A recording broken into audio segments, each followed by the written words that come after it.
Alors aujourd'hui, on se retrouve pour une vidéo, pour une nouvelle recette, enfin. Qu'est-ce que c'est que ce bruit? Ah! C'est la vidéo de ma copine Lady Pumpkin. Bon, je continuerai de la regarder plus tard. Donc aujourd'hui, on se retrouve pour une nouvelle vidéo de recette de... Non, pas de Noël.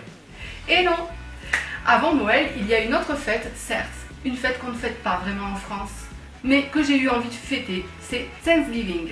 Excusez de l'accent. Tout simplement, j'ai eu envie de faire cette petite recette pour plusieurs raisons. D'abord, Thanksgiving, c'est un peu une transition entre Halloween, l'automne et Noël.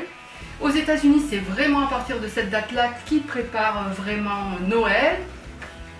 Et puis voilà, c'était l'occasion de faire un petit dessert, donc il n'y a pas de mauvaise occasion pour réaliser des bons gâteaux. Et donc aujourd'hui, si je vous ai parlé de ma copine Lady Pumpkin, qui d'ailleurs a une chaîne YouTube, c'est tout simplement parce que son petit surnom c'est Madame Citrouille, ou Mademoiselle Citrouille, ou plutôt Lady Citrouille. Bref, son petit nom c'est Citrouille. Et aujourd'hui, je vais vous proposer une recette de tarte à la citrouille. Alors, on va commencer la recette. Alors, en guise de citrouille, j'ai pris cette butternut. C'est une butternut, hein, je crois. Je ne suis pas spécialiste en citrouille. Ensuite, je vais préparer donc pour la pâte une pâte brisée. Je vais prendre la recette de la pâte brisée de ma grand-mère. Donc, je vais prendre 100 g de beurre que je vais mélanger avec 200 g de farine. Et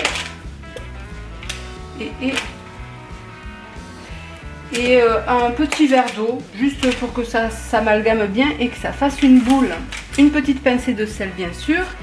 Et puis on sera bon, il n'y aura plus qu'à faire notre boule, laisser reposer et l'étaler dans un moule à tarte. Hop, ma petite farine. Ah oui, mais bien sûr, j'ai oublié le bol. Un bol. C'est pas du tout le bol de pâtisserie que je prends d'habitude, mais il est coincé sous la caméra. Voilà. Hop. Alors 200 g de farine.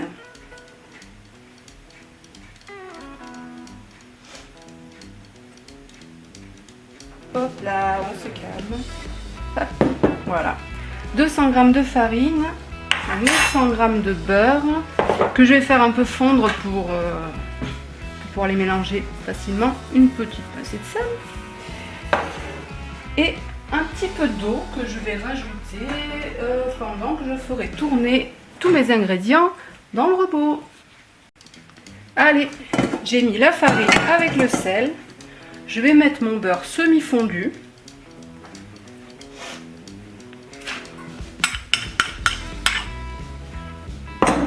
Et puis je vais mettre à tourner. Mais bon, je vais prendre le crochet à pâte, mais voilà. Et je vais rajouter juste un petit peu d'eau au fur et à mesure pour que ça me fasse une petite boule. Je ne vais pas en rajouter trop d'avance. Voilà, ma pâte est prête. Il ne faut pas trop la travailler. Donc je vais mettre cette petite boule dans un papier ou à couvert d'un tissu au frigo pour qu'elle repose et ensuite on va la mettre dans le moule à tarte.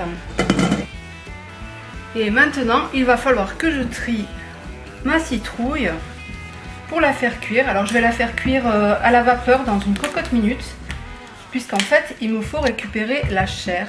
Et je vais vous dire tout à l'heure combien il en faut, là je sais plus, mais vous n'avez vraiment pas besoin d'une citrouille entière pour faire une tarte. Il en faut style une centaine de grammes, je crois, de chair ou quelque chose comme ça. Et après le reste, vous pourrez le faire en soupe, mixé avec une pomme de terre, un peu d'ail, et après vous le mangez avec du gruyère et du beurre. C'est un délice. Et si vraiment vous êtes très gourmand, vous pouvez rajouter un petit peu de crème dans votre soupe. Ok, donc pendant que je trie ma citrouille, je vais vous donner les ingrédients pour réaliser donc la garniture de la tarte. Donc il vous faudra 75 g de cassonade et 75 g de sucre blanc. Ou alors que du sucre blanc ou alors que de la cassonade. À vous de voir. 3 œufs, Une petite cuillère à soupe de fécule, du style maïzena ou de pommes de terre. Vous pouvez mettre des épices bien sûr comme la cannelle, le gingembre, les épices des pains d'épices. Moi j'en mettrai peut-être pas parce qu'à la maison tout le monde n'aime pas.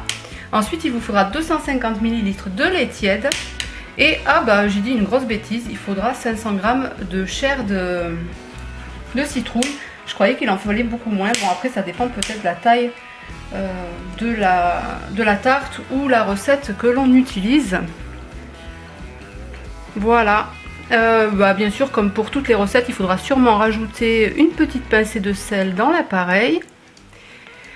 Et puis, je pense que ça sera tout, que ça sera bon. Allez, bon bah le plus long, hein, on a compris, ça va être de trier la citrouille.